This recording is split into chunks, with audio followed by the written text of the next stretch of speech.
Welcome to today's Walk Through the Bible by historical category. We have 7 categories with 1 chapter each per day. This will take us through the Bible in less than 9 months.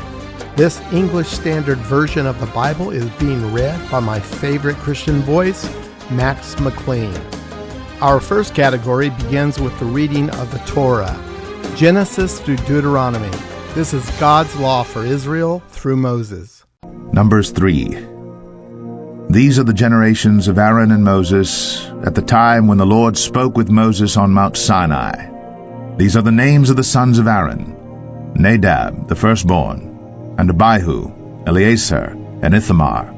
These are the names of the sons of Aaron, the anointed priests, whom he ordained to serve as priests. But Nadab and Abihu died before the Lord when they offered unauthorized fire before the Lord in the wilderness of Sinai, and they had no children. So Eleazar and Ithamar served as priests in the lifetime of Aaron their father. And the Lord spoke to Moses, saying, Bring the tribe of Levi near, and set them before Aaron the priest, that they may minister to him. They shall keep guard over him, and over the whole congregation before the tent of meeting, as they minister at the tabernacle.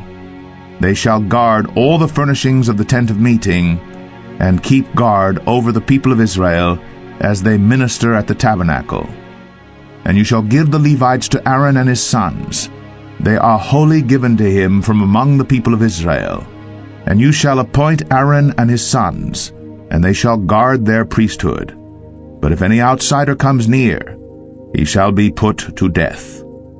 And the Lord spoke to Moses, saying, Behold, I have taken the Levites from among the people of Israel, instead of every firstborn who opens the womb among the people of Israel. The Levites shall be mine, for all the firstborn are mine. On the day that I struck down all the firstborn in the land of Egypt, I consecrated for my own all the firstborn in Israel, both of man and of beast. They shall be mine. I am the Lord. And the Lord spoke to Moses in the wilderness of Sinai, saying, List the sons of Levi, by fathers' houses and by clans, every male from a month old and upward you shall list. So Moses listed them according to the word of the Lord, as he was commanded. And these were the sons of Levi by their names, Gershon and Kohath and Merari. And these are the names of the sons of Gershon by their clans, Libni and Shimei. And the sons of Kohath by their clans, Amram, Izhar, Hebron, and Uzziel. And the sons of Merari by their clans, Malai and Mushai. These are the clans of the Levites by their fathers' houses. To Gershon belonged the clan of the Libnites, and the clan of the Shimeites. These were the clans of the Gershonites. Their listing, according to the number of all the males from a month old and upward, was 7,500. The clans of the Gershonites were to camp behind the tabernacle on the west, with Eliasaph, the son of Lael, as chief of the father's house of the Gershonites. And the guard duty of the sons of Gershon in the tent of meeting involved the tabernacle, the tent with its covering, the screen for the entrance of the tent of meeting, the hangings of the court, the screen for the door of the court that is around the tabernacle, and the altar and its cords, all the service connected with these. To Kohath belonged the clan of the Amramites, and the clan of the Izharites, and the clan of the Hebronites, and the clan of the Uzzielites. These are the clans of the Kohathites. According to the number of all the males from a month old and upward, there were 8,600 keeping guard over the sanctuary. The clans of the sons of Kohath were to camp on the south side of the tabernacle, with Elizaphan the son of Uzziel as chief of the father's house of the clans of the Kohathites. And their guard duty involved the ark, the table, the lampstand, the altars, the vessels of the sanctuary with which the priests minister, and the screen, all the service connected with these. And Eleazar the son of Aaron the priest was to be chief over the chiefs of the Levites, and to have oversight of those who kept guard over the sanctuary. To Merari belonged the clan of the Malites, and the clan of the Mushites. These are the clans of Merari. Their listing, according to the number of all the males from a month old and upward, was 6,200. And the chief of the father's house of the clans of Merari was Zuriel, the son of Abihail. They were to camp on the north side of the tabernacle. And the appointed guard duty of the sons of Merari involved the frames of the tabernacle, the bars, the pillars, the bases, and all their accessories, all the service connected with these, also the pillars around the court, with their bases and pegs and cords. Those who were to camp before the tabernacle on the east, before the tent of meeting toward the sunrise, were Moses and Aaron and his sons guarding the sanctuary itself to protect the people of Israel. And any outsider who came near was to be put to death. All those listed among the Levites whom Moses and Aaron listed at the commandment of the Lord by clans, all the males from a month old and upward, were 22,000. And the Lord said to Moses, "List all the firstborn males of the people of Israel, from a month old and upward, taking the number of their names. And you shall take the Levites for me, I am the Lord, instead of all the firstborn among the people of Israel, and the cattle of the Levites instead of all the firstborn among the cattle of the people of Israel." So Moses listed all the firstborn among the people of Israel, as the Lord commanded him. And all the firstborn males, according to the number of names, from a month old and upward, as listed, were 22,273. And the Lord spoke to Moses, saying, "Take the Levites instead of all the firstborn among the people of Israel, and the cattle of the Levites instead of their cattle. The Levites shall be mine, I am the Lord. And as the redemption price for the 273 of the firstborn of the people of Israel, over and above the number of the male Levites, you shall take 5 shekels per head. You shall take them according to the shekel of the sanctuary, the shekel of 20 gerahs, and give the money to Aaron and his sons as the redemption price for those who are over." So Moses took the redemption money from those who were over and above those redeemed by the Levites. From the firstborn of the people of Israel he took the money, 1,365 shekels, by the shekel of the sanctuary. And Moses gave the redemption money to Aaron and his sons, according to the word of the Lord, as the Lord commanded Moses. Our second category walks us through Israel's history, beginning with the book of Joshua through the book of Esther. 1 Kings 16. And the word of the Lord came to Jehu the son of Hanani against Baasha, saying, Since I exalted you out of the dust, and made you leader over my people Israel, and you have walked in the way of Jeroboam, and have made my people Israel to sin, provoking me to anger with their sins, behold, I will utterly sweep away Baasha and his house, and I will make your house like the house of Jeroboam the son of Nebat. Anyone belonging to Baasha who dies in the city the dog shall eat, and any one of his who dies in the field the birds of the heavens shall eat. Now the rest of the acts of Baasha and what he did, and his might, are they not written in the book of the Chronicles of the kings of Israel? And Baasha slept with his fathers, and was buried at Tirzah, and Elah his son reigned in his place. Moreover, the word of the Lord came by the prophet Jehu the son of Hanani against Baasha and his house, both because of all the evil that he did in the sight of the Lord, provoking him to anger with the work of his hands, in being like the house of Jeroboam, and also because he destroyed it. In the 26th year of Asa king of Judah, Elah the son of Baasha began to reign over Israel in Tirzah, and he reigned 2 years. But his servant Zimri, commander of half his chariots, conspired against him. When he was at Tirzah, drinking himself drunk in the house of Arzah, who was over the household in Tirzah, Zimri came in and struck him down and killed him, in the 27th year of Asa king of Judah, and reigned in his place. When he began to reign, as soon as he had seated himself on his throne, he struck down all the house of Baasha. He did not leave him a single male of his relatives or his friends. Thus Zimri destroyed all the house of Baasha, according to the word of the Lord which he spoke against Baasha by Jehu the prophet. For all the sins of Baasha and the sins of Elah his son, which they sinned and which they made Israel to sin, provoking the Lord God of Israel to anger with their idols. Now the rest of the acts of Elah, and all that he did, are they not written in the book of the chronicles of the kings of Israel? In the 27th year of Asa king of Judah, Zimri reigned 7 days in Tirzah. Now the troops were encamped against Gibbethon, which belonged to the Philistines. And the troops who were encamped heard it said, Zimri has conspired, and he has killed the king. Therefore all Israel made Omri, the commander of the army, king over Israel that day in the camp. So Omri went up from Gibbethon, and all Israel with him, and they besieged Tirzah. And when Zimri saw that the city was taken, he went into the citadel of the king's house, and burned the king's house over him with fire, and died, because of his sins that he committed, doing evil in the sight of the Lord, walking in the way of Jeroboam, and for his sin which he committed, making Israel to sin. Now the rest of the acts of Zimri, and the conspiracy that he made, are they not written in the book of the chronicles of the kings of Israel? Then the people of Israel were divided into 2 parts. Half of the people followed Tibni the son of Ginath to make him king, and half followed Omri.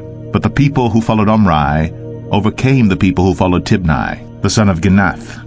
So Tibni died, and Omri became king. In the 31st year of Asa king of Judah, Omri began to reign over Israel, and he reigned for 12 years. 6 years he reigned in Tirzah. He bought the hill of Samaria from Shemer for 2 talents of silver, and he fortified the hill, and called the name of the city that he built Samaria, after the name of Shemer, the owner of the hill. Omri did what was evil in the sight of the Lord, and did more evil than all who were before him.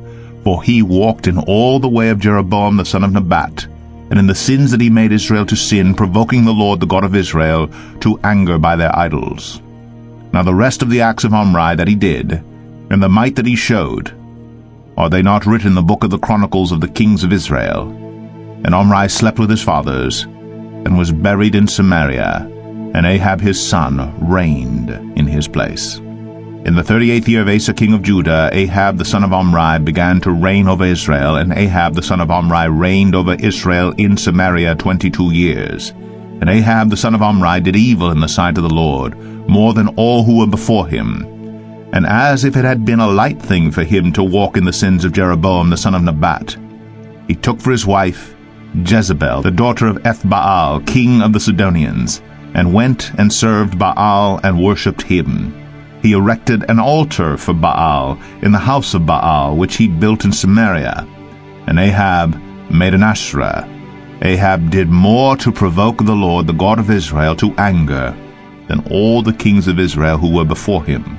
In his days Hiel of Bethel built Jericho. He laid its foundation at the cost of Abiram his firstborn, and set up its gates at the cost of his youngest son Segub, according to the word of the Lord which he spoke by Joshua the son of Nun. Our third category captures the sad reality of Israel's fall, beginning with the prophet Isaiah and continuing through the last book of the Old Testament, Malachi. We see how God sent Israel prophets to call her back through repentance, yet foretelling of their imminent collapse as a nation, yet giving them hope for the distant future when they would eventually be restored and they finally would realize the fulfillment of all God's promises to them in the coming millennial kingdom. Lamentations 2. How the Lord in his anger has set the daughter of Zion under a cloud. He has cast down from heaven to earth the splendor of Israel. He has not remembered his footstool in the day of his anger. The Lord has swallowed up without mercy all the habitations of Jacob. In his wrath he has broken down the strongholds of the daughter of Judah. He has brought down to the ground in dishonor the kingdom and its rulers. He has cut down in fierce anger all the might of Israel. He has withdrawn from them his right hand in the face of the enemy.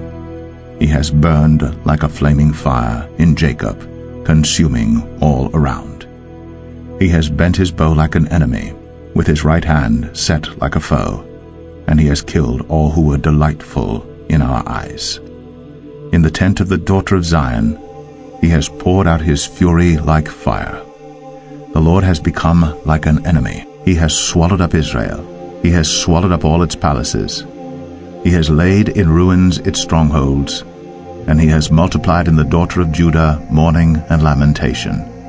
He has laid waste his booth like a garden, laid in ruins his meeting place. The Lord has made Zion forget festival and Sabbath, and in his fierce indignation has spurned king and priest. The Lord has scorned his altar, disowned his sanctuary. He has delivered into the hand of the enemy the walls of her palaces. They raised a clamor in the house of the Lord as on the day of festival. The Lord determined to lay in ruins the wall of the daughter of Zion. He stretched out the measuring line. He did not restrain his hand from destroying. He caused rampart and wall to lament. They languished together.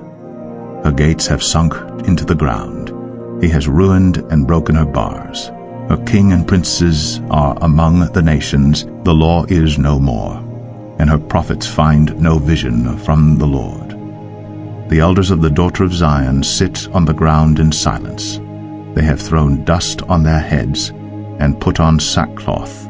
The young women of Jerusalem have bowed their heads to the ground.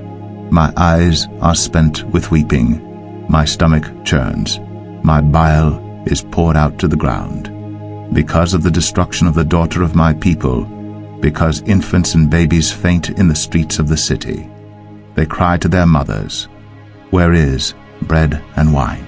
As they faint, like a wounded man, in the streets of the city, as their life is poured out on their mother's bosom. What can I say for you? To what compare you, O daughter of Jerusalem? What can I liken to you, that I may comfort you, O virgin daughter of Zion? For your ruin is vast as the sea. Who can heal you? Your prophets have seen for you false and deceptive visions. They have not exposed your iniquity to restore your fortunes, but have seen for you oracles that are false and misleading. All who pass along the way clap their hands at you. They hiss and wag their heads at the daughter of Jerusalem.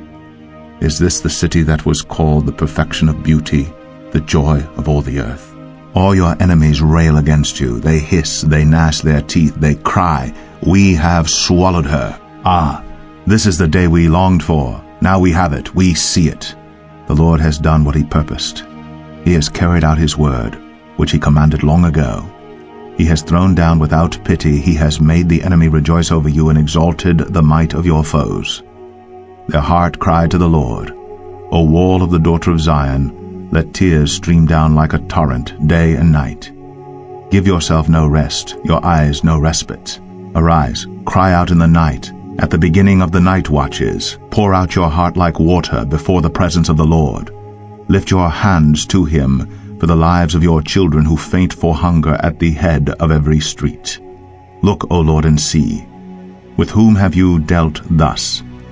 Should women eat the fruit of their womb, the children of their tender care? Should priest and prophet be killed in the sanctuary of the Lord? In the dust of the streets lie the young and the old. My young women and my young men have fallen by the sword. You have killed them in the day of your anger, slaughtering without pity. You summoned, as if to a festival day, my terrors on every side. And on the day of the anger of the Lord no one escaped or survived. Those whom I held and raised, my enemy destroyed. Our fourth category encompasses the books of the Old Testament known as the wisdom literature. These books include Job and Psalms, Proverbs, Ecclesiastes, and the Song of Solomon. Psalm 78. Give ear, O my people, to my teaching. Incline your ears to the words of my mouth. I will open my mouth in a parable. I will utter dark sayings from of old, things that we have heard and known, that our fathers have told us. We will not hide them from their children, but tell to the coming generation the glorious deeds of the Lord and his might, and the wonders that he has done. He established a testimony in Jacob and appointed a law in Israel, which he commanded our fathers to teach to their children, that the next generation might know them, the children yet unborn, and arise and tell them to their children, so that they should set their hope in God and not forget the works of God, but keep his commandments, and that they should not be like their fathers, a stubborn and rebellious generation, a generation whose heart was not steadfast, whose spirit was not faithful to God. The Ephraimites, armed with the bow, turned back on the day of battle. They did not keep God's covenant, but refused to walk according to his law. They forgot his works and the wonders that he had shown them. In the sight of their fathers he performed wonders in the land of Egypt, in the fields of Zoan. He divided the sea and let them pass through it, and made the waters stand like a heap. In the daytime he led them with a cloud, and all the night with a fiery light. He split rocks in the wilderness, and gave them drink abundantly as from the deep. He made streams come out of the rock, and caused waters to flow down like rivers. Yet they sinned still more against him, rebelling against the Most High in the desert. They tested God in their heart by demanding the food they craved. They spoke against God, saying, "Can God spread a table in the wilderness?" He struck the rock so that water gushed out and streams overflowed. Can he also give bread or provide meat for his people? Therefore, when the Lord heard, he was full of wrath. A fire was kindled against Jacob. His anger rose against Israel, because they did not believe in God and did not trust his saving power. Yet he commanded the skies above and opened the doors of heaven. And he rained down on them manna to eat, and gave them the grain of heaven. Man ate of the bread of the angels. He sent them food in abundance. He caused the east wind to blow in the heavens, and by his power he let out the south wind. He rained meat on them like dust, winged birds like the sand of the seas. He let them fall in the midst of their camp, all around their dwellings, and they ate, and were well filled, for he gave them what they craved. But before they had satisfied their craving, while the food was still in their mouths, the anger of God rose against them, and he killed the strongest of them, and laid low the young men of Israel. In spite of all this, they still sinned. Despite his wonders, they did not believe. So he made their days vanish like a breath, and their years in terror. When he killed them, they sought him. They repented and sought God earnestly. They remembered that God was their rock, the Most High God their Redeemer. But they flattered him with their mouths. They lied to him with their tongues. Their heart was not steadfast toward him. They were not faithful to his covenant. Yet he, being compassionate, atoned for their iniquity, and did not destroy them. He restrained his anger often, and did not stir up all his wrath. He remembered that they were but flesh, a wind that passes and comes not again. How often they rebelled against him in the wilderness, and grieved him in the desert. They tested God again and again, and provoked the Holy One of Israel. They did not remember his power, or the day when he redeemed them from the foe, when he performed his signs in Egypt and his marvels in the fields of Zoan. He turned their rivers to blood, so that they could not drink of their streams. He sent among them swarms of flies, which devoured them, and frogs, which destroyed them. He gave their crops to the destroying locust, and the fruit of their labor to the locust. He destroyed their vines with hail, and their sycamores with frost. He gave over their cattle to the hail, and their flocks to thunderbolts. He let loose on them his burning anger, wrath, indignation, and distress, a company of destroying angels. He made a path for his anger. He did not spare them from death, but gave their lives over to the plague. He struck down every firstborn in Egypt, the firstfruits of their strength in the tents of Ham. Then he led out his people like sheep, and guided them in the wilderness like a flock. He led them in safety so that they were not afraid. But the sea overwhelmed their enemies, and he brought them to his holy land, to the mountain which his right hand had won. He drove out nations before them. He apportioned them for a possession, and settled the tribes of Israel in their tents. Yet they tested and rebelled against the Most High God, and did not keep his testimonies, but turned away, and acted treacherously like their fathers. They twisted like a deceitful bow. For they provoked him to anger with their high places. They moved him to jealousy with their idols. When God heard, he was full of wrath, and he utterly rejected Israel. He forsook his dwelling at Shiloh, the tent where he dwelled among mankind, and delivered his power to captivity, his glory to the hand of the foe. He gave his people over to the sword and vented his wrath on his heritage. Fire devoured their young men, and their young women had no marriage song. Their priests fell by the sword, and their widows made no lamentation. Then the Lord awoke as from sleep, like a strong man shouting because of wine. And he put his adversaries to rout. He put them to everlasting shame. He rejected the tent of Joseph. He did not choose the tribe of Ephraim, but he chose the tribe of Judah, Mount Zion, which he loves. He built his sanctuary like the high heavens, like the earth, which he has founded forever. He chose David his servant, and took him from the sheepfolds, from following the nursing ewes. He brought him to shepherd Jacob his people, Israel his inheritance. With upright heart he shepherded them, and guided them with his skillful hand. Our sixth category begins with the book of Acts, which is the beginning history of the church under the leadership, of course, of the Acts of the Holy Spirit and the Acts of the Apostles. After we complete the book of Acts, we make our way through all the New Testament church epistles from Romans all the way through Revelation. Hebrews 5. For every high priest chosen from among men is appointed to act on behalf of men in relation to God, to offer gifts and sacrifices for sins. He can deal gently with the ignorant and wayward, since he himself is beset with weakness.